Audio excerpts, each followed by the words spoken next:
Hello, this is Brian P., and welcome to Scaling the Well. So be sure to follow me on Twitter. Just search Scaling the Well, and on Instagram at Scaling the Well Podcast. And also check out our new website, scalingthewell.com. So today I thought we would talk about trauma.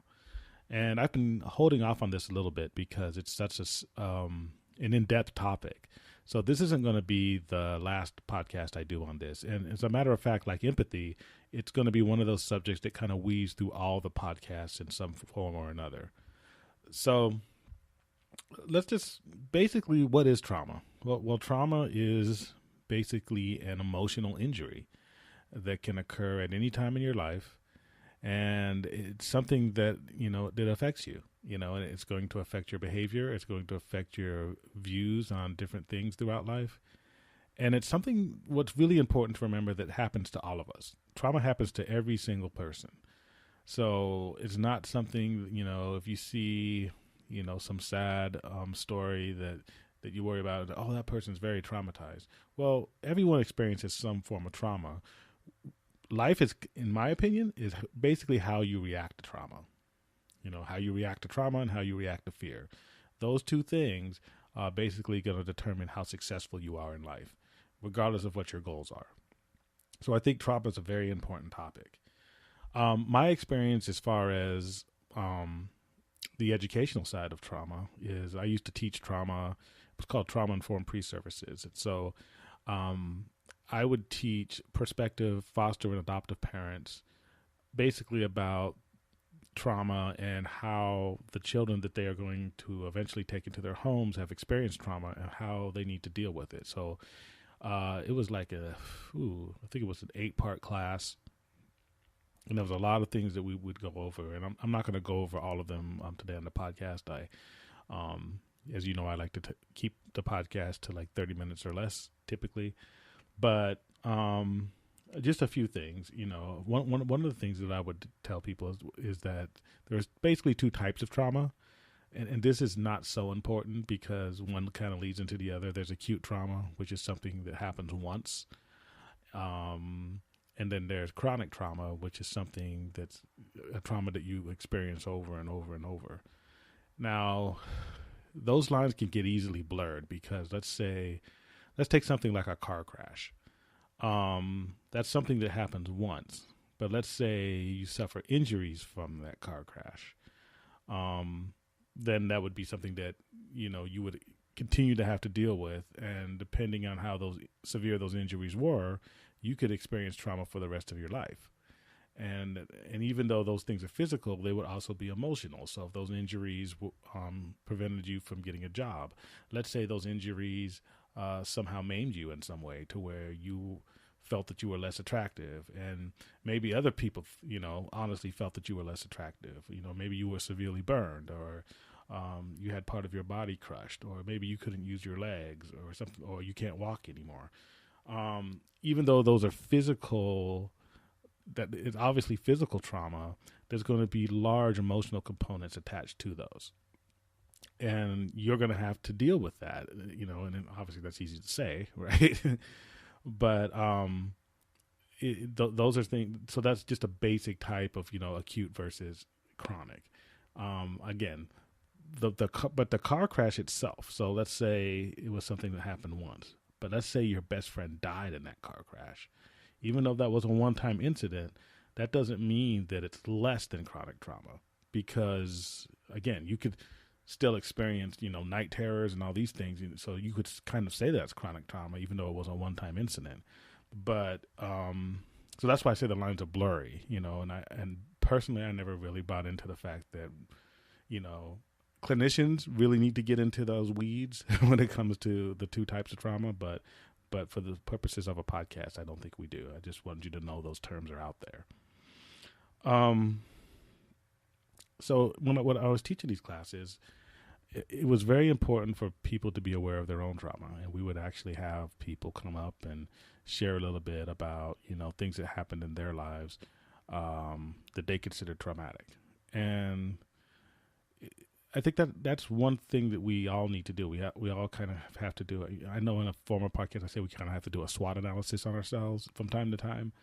And for those of you who don't know that business term, it's strengths, weaknesses, opportunities, and threats. And we do that in business, and in order to form, our strategic and operational plans. But also, I think it's good to do a self-SWOT analysis so you're aware of where you're strong, where your opportunities are, and then the things that you need to improve on and the things that you need to be aware of and prepare for.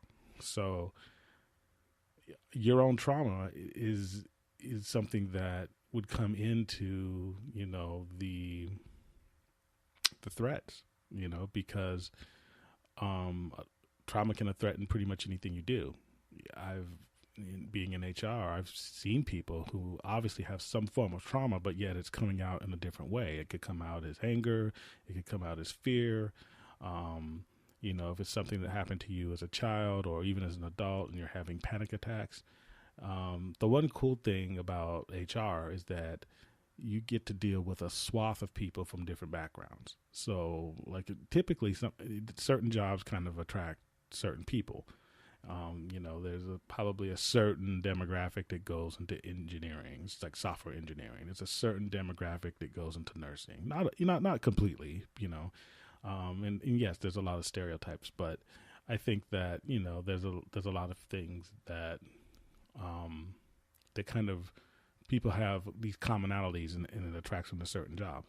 But with HR, you're kind of looking over all these jobs, because I worked over public health, I've worked over social workers, I've worked, over eligibility workers and all kinds of things. And so I think that it gives you a broader perspective.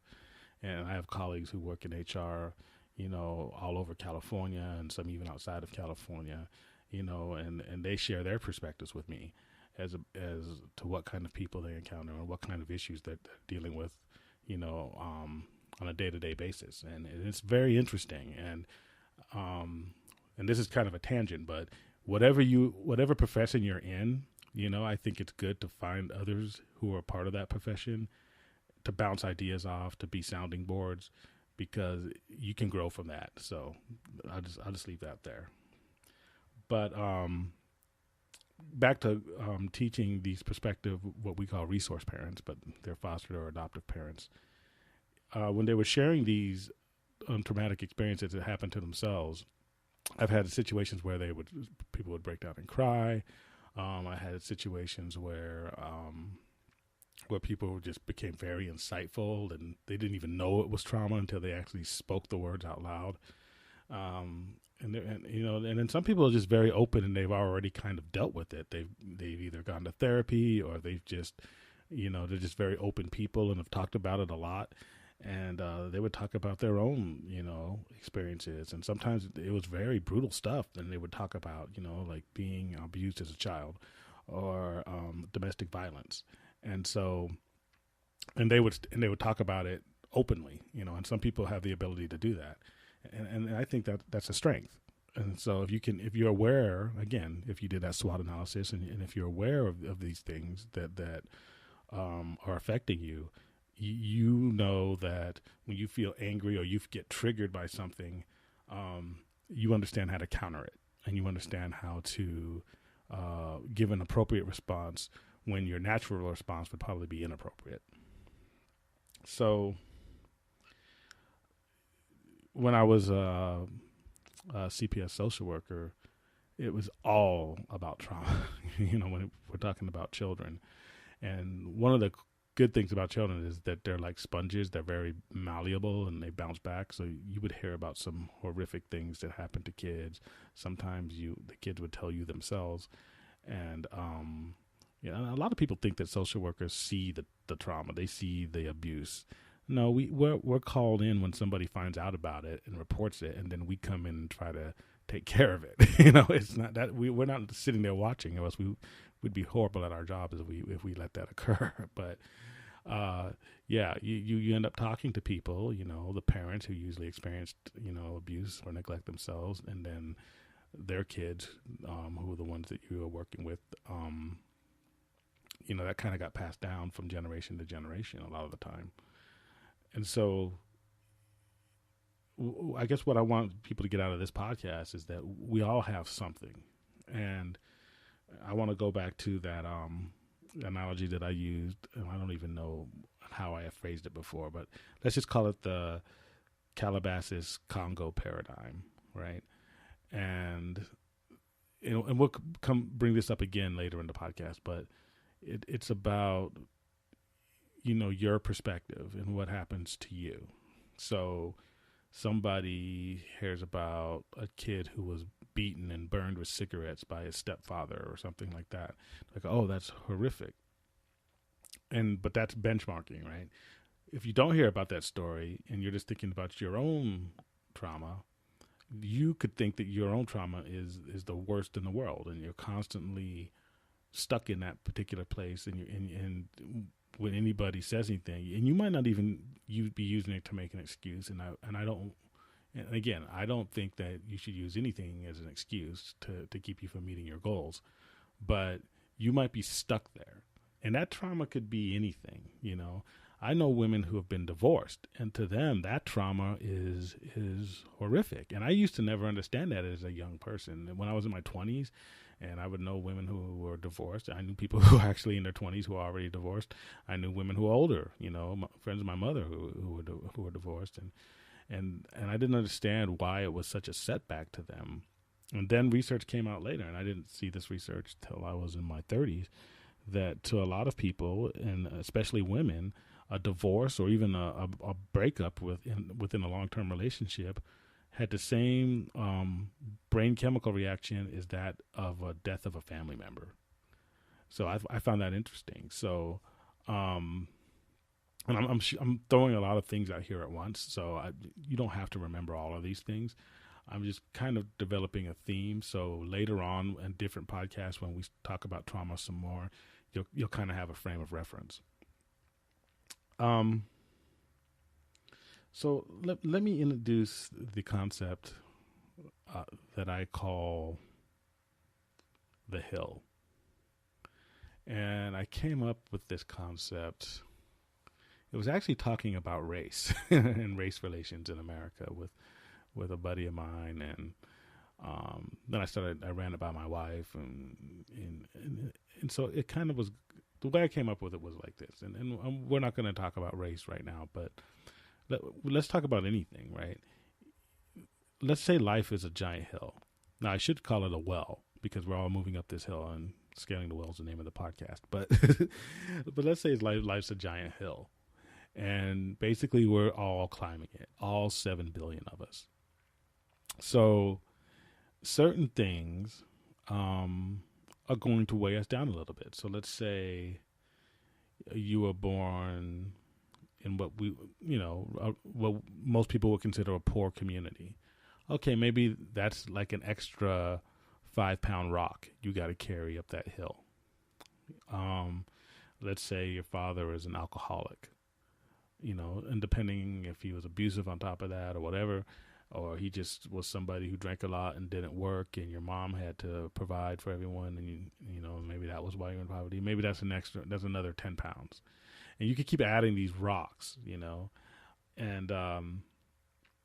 and basically every rock is a different struggle. Sometimes those rocks can go away.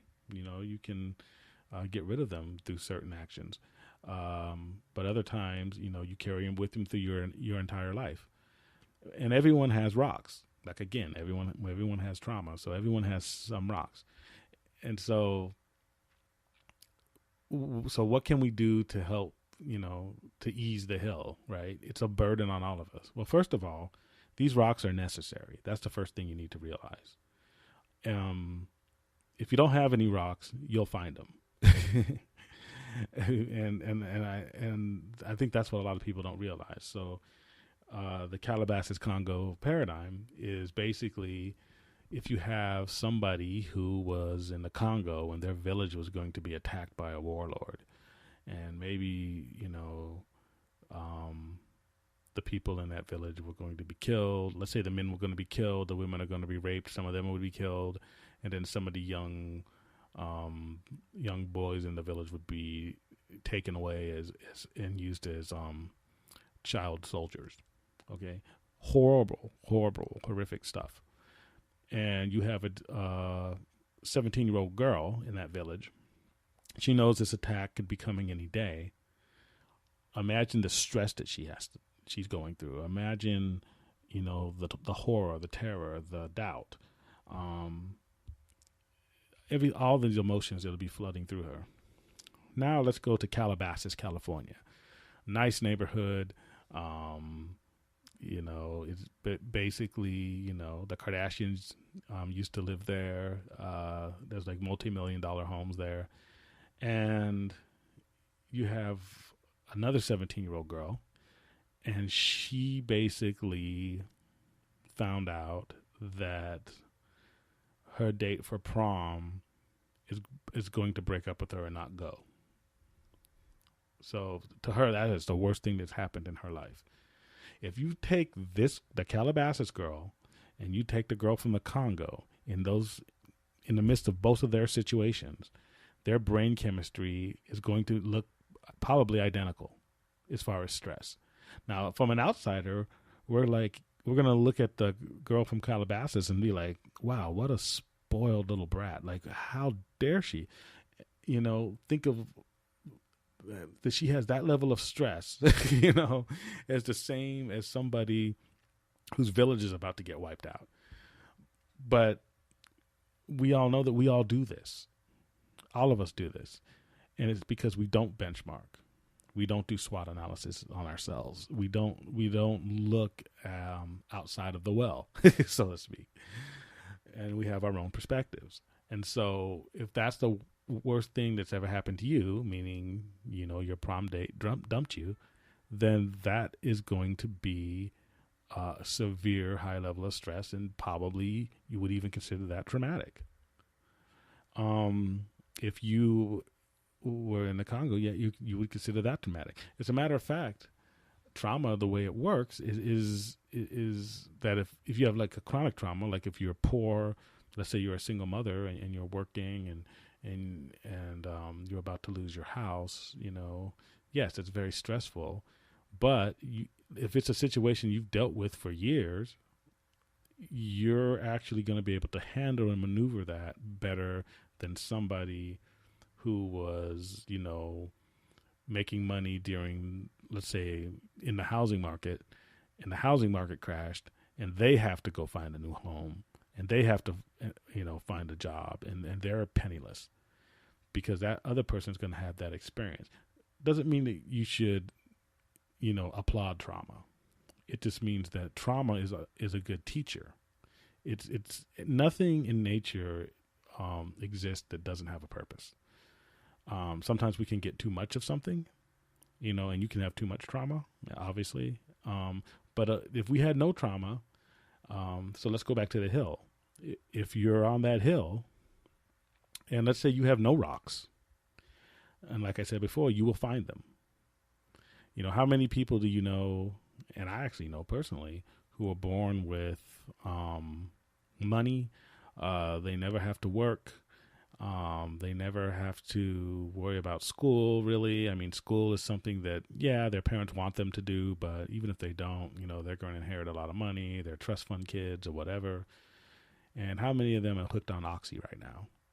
How many of them are doing really self-destructive things? Because if you're not challenged in life, if you don't have any trauma at all, if you don't have any struggle, you'll find a way to make yourself vulnerable, to make yourself struggle. And usually people like that will struggle with the most unnecessary things. And so in one way, I would say that, we all should try to combat trauma. And what's the antithesis of trauma? What's the anti-trauma? Anti-trauma is empathy. So if you have empathy, and if we go back and you listen to my empathy podcast, if you approach every interaction you have with empathy, with any person that you meet, or even people that you already know, that's going to help with trauma, because it's kind of like the person it's kind of like that pay it forward at Starbucks. If you buy somebody's coffee, the person behind you, and they pass it on, well, if 100,000 people do that, that's gonna make the day of 100,000 people go better. At least their day's starting good, and if that starts good, they go into their jobs and they're gonna spread that, and it actually makes the entire world better by just buying somebody a cup of coffee. Now, how much does it make the world better? Probably not a lot, probably not a lot, but you got to figure if it only makes it 1 billionth better. I don't know how we would measure better. I don't know what kind of increments we would use or how we would quantify it.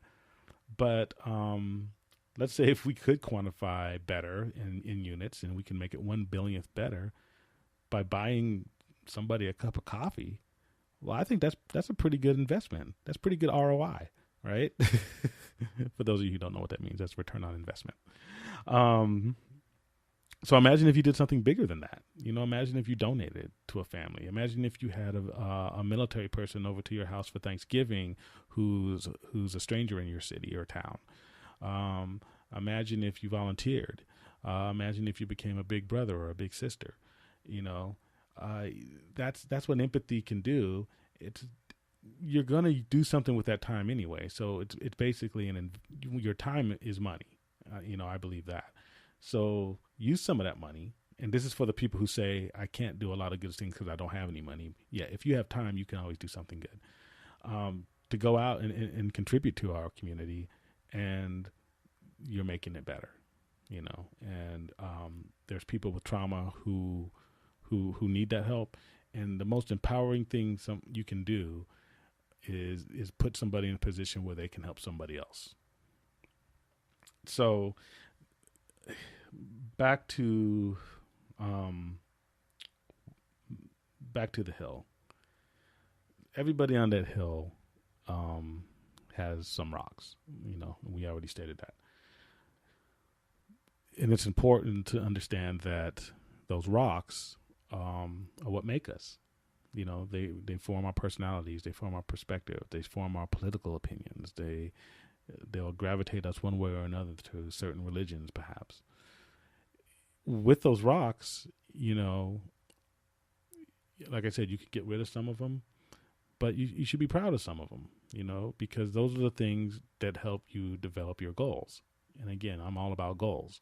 So if you have no rocks, you're really going to be incapable of developing a goal, even one goal, because you don't know what struggle is. Goals are basically to alleviate struggle, and from one way or another. So basically, if your goal is to get a house, it's because you don't have one. If your goal is to get married, it's because you want lifelong companionship. If your goal is to make money, it's because you think you need more money. So you need those rocks in order to develop goals, and you need goals in order to develop character and develop your strength of will in order to progress through life, in order to move up that hill. And if you don't have goals, you can't. It's harder for you to form support systems because you're going to lack empathy.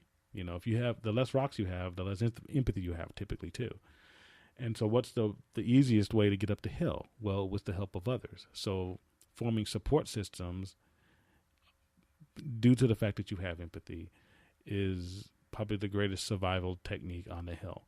Now, it doesn't mean that everyone's going to make it up the hill. The hill's eternal, right? So we're all going to die, so nobody is going to make it to the absolute peak because there is no peak. It's an eternal hill. But some people are going to make it higher than others. Some people are going to be satisfied at certain levels and stay there. And some people, and where you stay is fine as long as you're satisfied with that and you're not dragging somebody else down and making them stay at your level because you don't want to be alone there, But if you're fine at any particular level, that's okay. As long as you're getting your needs met and as long as you're emotionally disciplined and emotionally stable. But the hill exists, and it's easier if we go up that hill together. And I wanted to get into some other things about trauma and I think I'm going to save it later because it's more intense. We're going to get into things like domestic violence. We're going to get into things, like childhood abuse and trauma, and different things that, my suggestions, not just for people who have experienced it, but for people who have people that they know and love who've experienced it, or maybe just people in their lives who have experienced it, and what we can do, not just to help, but to. I don't like to think of anybody having to help somebody else. I say let's make our community greater. So, and we do that by incorporating more participants, and somebody's more likely to participate if they have a window or a way to alleviate some of that trauma, or at least learn to deal with some of that internal trauma, and mitigate some of their negative reactions. So, yeah, I kind of said this was about trauma, and it is a very general overview of it. But we're going to get into it. There's going to be a part 2 and a part 3, maybe even a part 4. But I kind of wanted to introduce this concept because of a lot of the podcasts that I'm going to be doing are going to incorporate these concepts. So you're going to hear the hill again. You're going to hear maybe acute and chronic. Like I said, we don't really need to get into that right now, but there's going to be a few concepts later that are going to pertain to that. The rocks on the hill, and then how empathy and community and support systems can mitigate a lot of the effects of trauma. So I think we're at about 26 minutes, almost 27 minutes right now. So I'm going to go ahead and cut this one off. Like I said, check out our new website, scalingthewell.com. All our episodes are available there, and I'm taking suggestions for what I should put on the About page. So if you guys have some good ideas, you can message me. We have the Facebook page, and you can contact me on the Scaling the Well contact page. So looking forward to hearing from you. I'm Brian P., and this has been Scaling the Well.